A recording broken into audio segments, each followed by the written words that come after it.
Assalamualaikum warahmatullahi wabarakatuh. Perkenalkan, nama saya Tengku Kemala. Saya mahasiswa STAIN Tengku Dirunding Melabuh. Saya di jurusan Tarbiyah dan Prodi PAI, Pendidikan Agama Islam di Unit di Unit A semester 6. Di video perdana saya ini, saya akan menjelaskan materi yang berjudul aliran nahwu dalam agama Islam, yaitu aliran Basrah dan Kufah. Semoga materi yang akan saya sampaikan ini dapat menambah wawasan kita tentang aliran nahwu dalam Islam. Baik, langsung saja kita dengarkan penjelasannya. Menurut catatan sejarah, nahwu adalah sebagai suatu disiplin ilmu yang dicetuskan pertama kali oleh orang-orang Basrah. Mereka berupaya untuk menjaganya dengan baik selama kurang lebih 1 abad lamanya. Orang-orang Kufah datang ke sana untuk belajar, lalu mereka bahu-membahu untuk menyempurnakan kaidah-kaidah nahwu tersebut. Semangat kompetisi yang bergelora di hati mereka menjadi motivasi dan penambah semangat mereka hampir mencapai 100 tahun lamanya. Akhirnya, pada permulaan masa Daulah Abbasiyah, nahwu dipelajari dan diteliti secara luas di Basrah dan Kufah dan mencapai puncaknya di Baghdad sebelum abad ketiga Hijriah. Nahwu yang dikontuk pada Basrah pada awalnya hanya merupakan kajian nahwu yang tumbuh dan berkembang dengan tujuan untuk menghilangkan kebodohan yang sudah menyebar, terutama di kalangan non-Arab. Dilihat dari posisinya, Basrah adalah salah satu kota yang berdekatan dengan orang-orang Arab pedalaman yang bahasanya belum tercemar oleh bahasa orang-orang asing yang tinggal di perkotaan tersebut. Di sebelah barat, Basrah berdekatan dengan Wadi Najd dan di sebelah selatan dengan Bairan. Dilihat dari struktur penduduknya, kota Basrah mempunyai penduduk yang memiliki kefasihan yang mengakar dan mendasar karena mereka berasal dari kabilah yang kondisi bahasanya paling bersih. Di samping mereka mempunyai hubungan yang erat dengan Arab Baduy, mereka menemui orang-orang Arab Baduy yang datang ke Basrah dan mengambil bahasa dari mereka. Dan bahkan sebaliknya, mereka yang berkunjung ke Arab Baduy untuk mencari dalil-dalil dalam menetapkan kaidah-kaidah nahwu. Aliran Basrah dalam kajian nahwu sesungguhnya muncul setelah Kufah ikut terlibat langsung dalam kajian nahwu. Artinya, nahwu Basrah muncul setelah ada nahwu Kufah. Sebelumnya, Basrah hanya sendirian dalam mengkaji ilmu nahwu. Selanjutnya adalah aliran Kufah, yaitu kajian nahwu di Kufah muncul berselang kurang lebih 100 tahun setelah kajian nahwu di Basrah.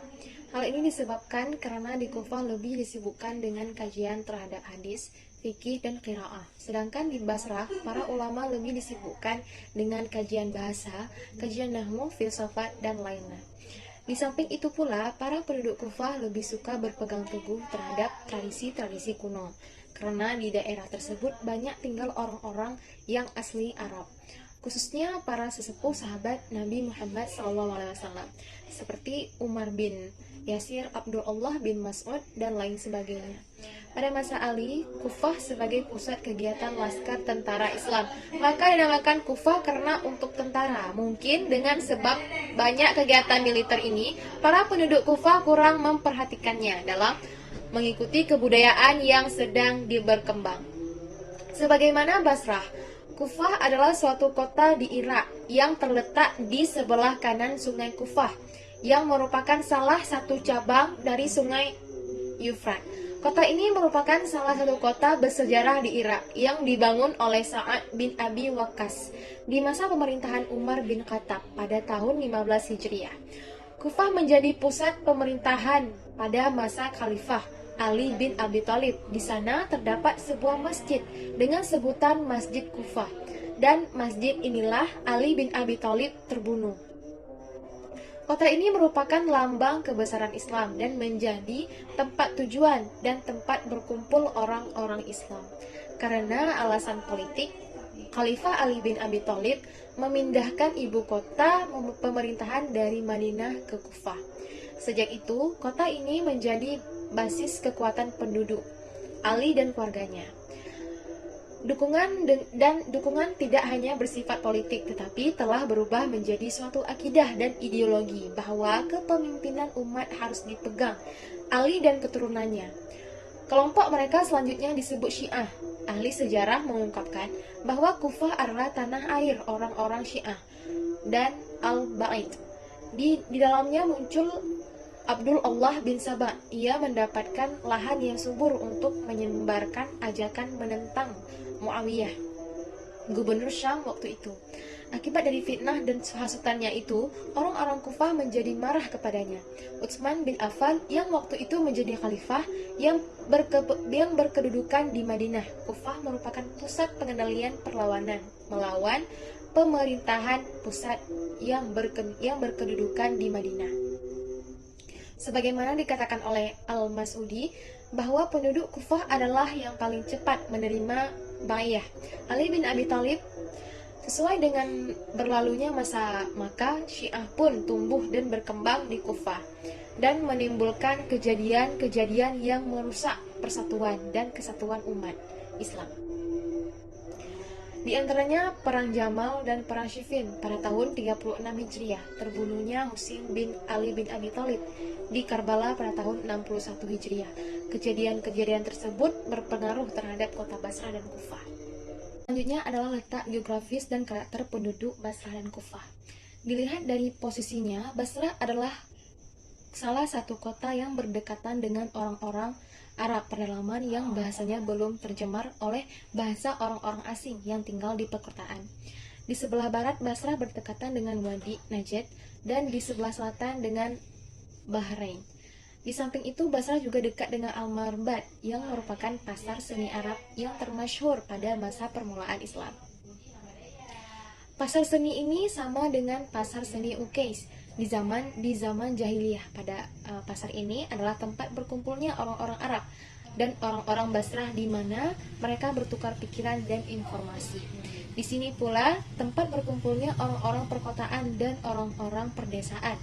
Sedangkan Kufah terletak jauh dari daerah orang-orang Arab yang tertinggal di perbatasan Irak dan terpisah beberapa mil dari hijrah tanah air kabilah Lamiyin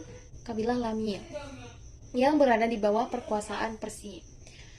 Walaupun di Kufah juga terdapat orang-orang Arab Baduy, namun jumlah mereka sangat sedikit dan kefasihan mereka juga kurang dibandingkan dengan orang Basrah. Meskipun di sana juga terdapat Bani As'ad dan lain-lainnya, namun kebanyakan mereka adalah orang-orang Yaman. Sementara orang-orang Yaman termasuk kepada kelompok orang yang tidak dipakai sebagai sandaran dalam berbahasa Arab fasih, karena mereka telah berasimilasi dengan orang Hashim atau Sudan dan pedagang-pedagang yang datang ke Kufah dari kota-kota lainnya. Kondisi geografis dan karakter penduduk Basrah dan Kufah sebagaimana disebutkan di atas mempunyai pengaruh yang besar terhadap perbedaan keduanya dalam mengkonstruksi ilmu nahwu. Selanjutnya adalah perbedaan nahwu Basrah dan Kufah. Perbedaan yang kita pahami antara aliran nahwu Basrah dan aliran Kufah terletak pada cara memperlakukan data dari bahasa yang digunakan. Aliran Basrah yang bersifat perspektif dalam pengertian kaidah-kaidah nahwu disimpulkan dari gejala-gejala ilmu umum dari data bahasa yang ada. Kesimpulan dari gejala itu dijadikan sebagai kaidah data-data bahasa yang menyimpang dari gejala-gejala umum. Ini diperlakukan sebagai syad, yaitu tidak dijadikan hujah. Lain halnya dengan aliran Basrah, aliran Kufah bersifat deskriptif dalam pengertian semua data. Dalam pengertian, semua data bahasa yang berasal dari orang Arab yang bahasanya masih dianggap murni dapat dijadikan acuan dalam membuat kaidah bahasa. Solah Rawai menyampaikan pendapatnya bahwa Basrah adalah pelopor dalam penemuan ilmu nahwu. Pada hakikatnya, nahwu telah ditemukan dan berkembang dan menjadi sempurna di bumi Basrah dan atas polesan tangan dingin para cendekiawannya. Di sisi lain, aliran Kufah telah mengikuti apa yang ada pada Basrah pada sebagian tahapan, padahal Basrahlah yang lebih dahulu mempeloporinya. Ulama Kufah mulai menggeluti nahwu pada masa sekitar 1 abad. Permasalahan ini tidak dipermasalahkan oleh Basrah sama sekali. Namun sebaiknya harus ada ciri khas dan karakteristik sendiri yang dapat dimiliki Basrah agar melegalkan posisinya sebagai pelopor dan penemu. Selanjutnya adalah tokoh-tokoh aliran Basrah dan Kufah. Yang pertama adalah setelah kita mengetahui kronologi berdirinya mazhab Basrah dan Kufah, maka saya akan memaparkan beberapa tokoh dari tiap aliran tersebut. Yang pertama adalah aliran Basrah. Yang pertama Al-Khalil. Nama lengkap beliau adalah Al-Khalil Ahmad Al-Farhidi. Beliau lahir tahun 100 Hijriah, wafat pada tahun 175 Hijriah. Sejak kecil beliau aktif dalam berbagai halaqah ahli hadis, ahli fikih, ahli bahasa, dan nahwu.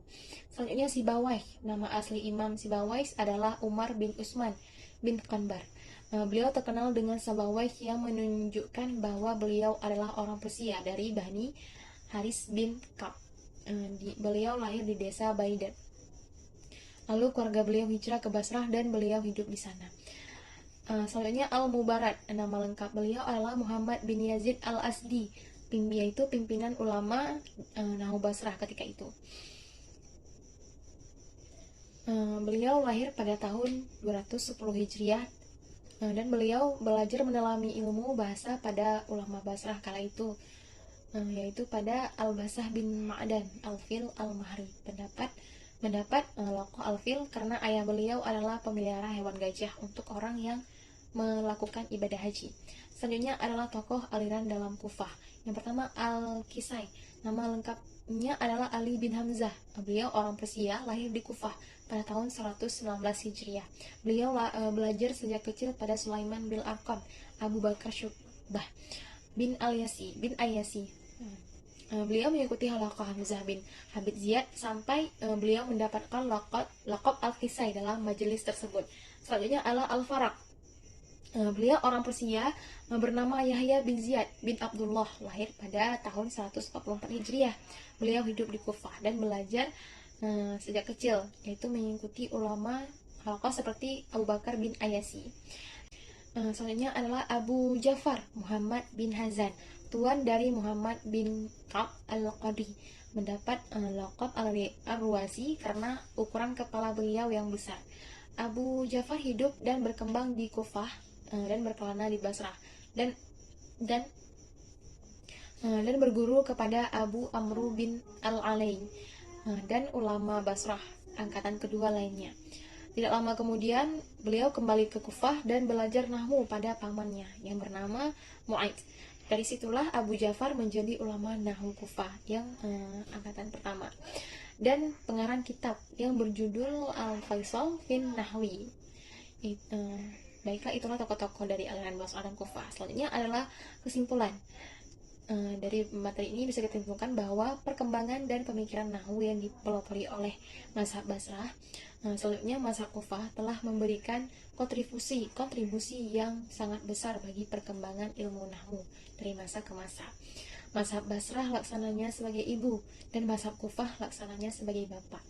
Sedangkan yang lainnya seperti mazhab Baghdad, mazhab Andalusia, dan mazhab Mesir adalah keturunannya. Jadi anak-anaknya bisa disebut seperti itu. Dan meskipun dua sumber tersebut sama, namun setiap mazhab memiliki corak pemikiran dan konsep yang berbeda tentang nahwu. Sekian penjelasan materi dari saya. Bila ada kesalahan kata, saya mohon maaf karena kesempurnaan hanyalah milik Allah. Sekian, wabillahi taufiq wal hidayah. Wassalamualaikum warahmatullahi wabarakatuh.